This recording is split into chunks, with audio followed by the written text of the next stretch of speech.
For today's video, magigisa po tayo ng alamang. Ang mga ingredients ay alamang, 1 1/2 cup tubig, 3/4 cup brown sugar, sibuyas cut into cubes, bawang cut into cubes, karne ng baboy cut into cubes, 6 tablespoon suka, 1 tablespoon chili flakes.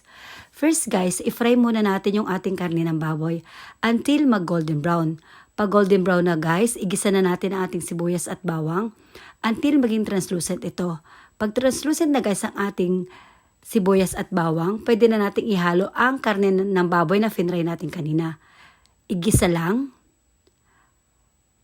After natin magisa guys ang ating bawang, sibuyas at karne ng baboy na finry kanina, pwede na natin ilagay ang ating alamang.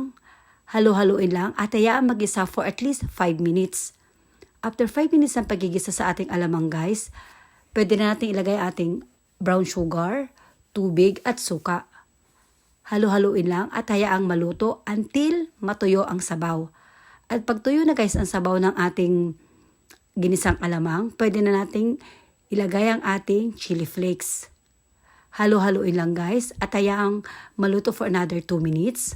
After 2 minutes ng pagigisa guys, wala, ready na ang ating ginisang alamang. Madali lang, di ba guys? Masarap pang sausawan at masarap din pang ulam. Try nyo na guys at namatikman yung sariling version.